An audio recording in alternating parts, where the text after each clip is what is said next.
Dan smart power inverter 5000 watt 48 volt dengan sistem bisa di 24 volt juga ya, ini 48 dan 24 volt. Ini kita setting di 48 dulu, jadi yang kawat tengah dua ini kita seri di tengah itu. Yang satu ini sini, yang satu ke induktor. Nah, kalau di 24 volt ini dilepas, yang kawat sini ikut yang induktor ini, yang kawat sana ikut edging ini ya. Masih ada satu terminal lagi itu. Kita mau uji dulu di 48 volt nanti 5000 watt. Nanti untuk 24 voltnya mungkin hanya 2500-an watt ya, karena arusnya gede. Kalau di 48 volt mungkin 100 ampere sudah sampai 5000. Kalau 24 volt 100 ampere itu baru 24 volt. Lebih enak yang 48 volt ya. Untuk output di sini nanti ini yang output ke beban rumah, ini untuk PLN-nya. Ini hanya pakai kabel kecil karena kita hanya simulasi saja. PLN kita juga cuma kecil. Untuk di sini yang sini masih ada relay untuk charging ya, jadi untuk switch trigger chargingnya bisa ikut sini supaya otomatis settingan di sini ya. Oke, untuk parameternya sudah terlihat di sini, semua sudah terbaca seperti biasa. Nanti kita bawakan manual settingan untuk settingan di prioritas hybrid. Kalau di prioritas backup nanti settingan bisa disesuaikan sendiri. Ini kita prioritaskan di posisi UPS. Jadi inverter sebagai backup, yang bekerja sekarang adalah PLN. Ini nanti arus wattnya. Ini HZ dari PLN sudah muncul ya. Semua sudah ada keterangannya di sini. Tapi perlu kita jelaskan panjang-panjang ya, karena kita sudah sering jelaskan di video-video kita sebelumnya. Untuk menu, oke, ada menu on, batasan bawah, out, on lagi, POD, over DC, kalibrasi out baterai, standar on inverter, auto on setelah memproteksi overwatt, hidden fan 50%, buzzer, prioritas bisa di UPS, inverter maupun hybrid ya. Tadi UPS, nanti bisa disetting sendiri, standby on, charging ini untuk settingan charging, temperatur chargingnya juga bisa. Ini relay on, jadi kipas yang belakang akan muter lebih cepat saat menyentuh settingan 41 derajat ini ya. Kita manfaatkan relay ekstra. Nanti bila kipasnya mau ditambah bisa diparalel langsung dengan kipas yang ada ya. Ini kalibrasi output. Oke. Lanjut kita akan uji untuk ATS-nya. Kita gunakan nih, yang biru adalah inputan PLN, yang kuning output dari si ATS ini ya. Oke, agak silau, kita ke ataskan. Oke, kelihatan ya. Kita akan matikan untuk PLN-nya, kita lihat responnya. 1, 2, 3, oke. Oh, ini output yang biru ya, yang kuning inputan dari PLN, balik dari inputannya, nggak masalah. Ini cuman pengujian simulasi melihat gelombang ya. Oke, untuk gelombangnya lebih mulus ya. Dari PLN tadi ada sedikit potongan di ujung karena PLN kita juga cuman kecil ya. Kita masukkan PLN,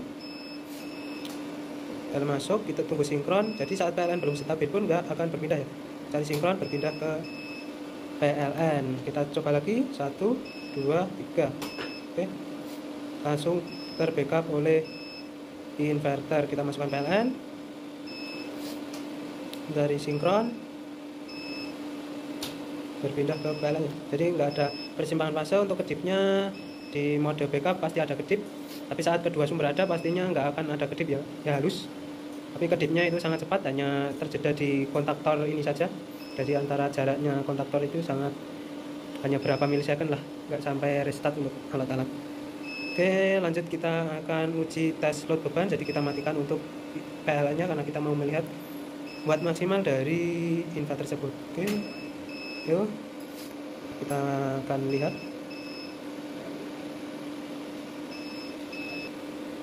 Oke, yuk kita load. Kita tunggu beban stabil dulu ya, belum stabil untuk bebannya.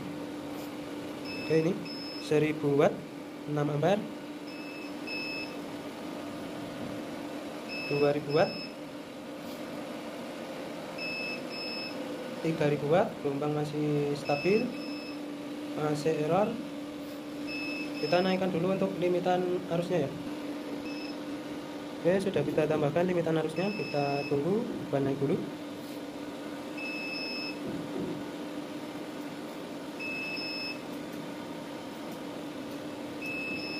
Seribu watt 2000 watt, 3000 watt, 4000 watt,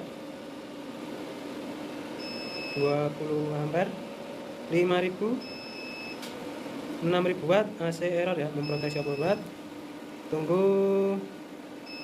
11 detik, on kembali.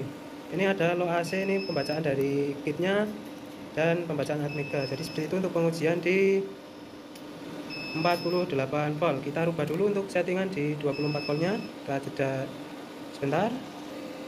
Sudah kita pindahkan untuk kawatnya nih.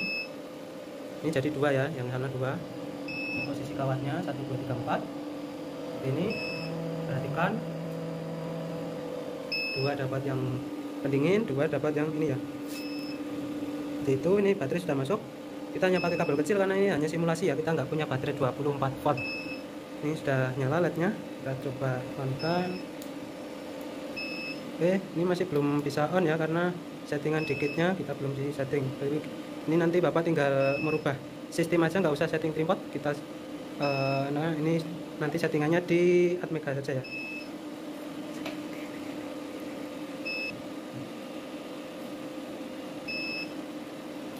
Oke, udah nyala.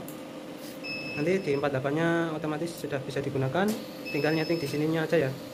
Ini baterai kita hanya 23,1. Ini low DC karena ini masih settingan di 48 volt, jadi kita setting lagi. Oke, ini kita turunkan di sekitar 21 off ya, supaya baterainya aman, atau di 22 volt. Kita ini juga turunkan. Untuk auto on nya kita buat di 27 sampai baterai penuh, atau 28 atau berapa bisa di setting ya, sesuai keinginan. Ini EOD sama seperti batasan bawah karena ini sistem backup ya. Beda kalau di posisi hybrid, nanti settingan selisih seperti di manual settingnya. Untuk over DC nya kita turunkan juga di sini aja, 34,5. Kalibrasi baterai nanti bisa digunakan multitester. AC volt standar masih sama, ini masih sama, ini masih sama, ini sama. Ini nanti selera. Jika baterai kuat bisa di inverter atau hybrid. Sama, ini sama. Settingnya di 24 volt, baterai juga di 24 volt ya.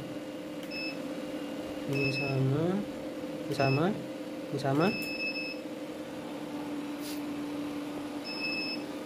Masih low DC ini. Oke, udah hidup nih inverternya, gelombangnya. Kita masukkan PLN nya. Kita hanya menguji ATS ya, nggak menguji load karena baterai nggak mungkin kita load. Coba masukkan untuk PLN nya. Yuk. Oke, PLN masuk, tunggu sinkron. Oke, berpindah ke PLN mulus ya. Jadi kita hanya menguji untuk ATS nya karena baterai ini 22,8, nggak mungkin kita load karena kita nggak ada baterai lain untuk menguji ya. Mungkin cukup seperti itu aja untuk pengetesan smart power inverter 24 volt dan 48 volt 5000 watt, pesanan customer Topat ya kayaknya nih, nggak mau disebutin namanya, jadi kita hanya menguji untuk inverternya aja. Sekian, terima kasih, salam As Pro Jogja.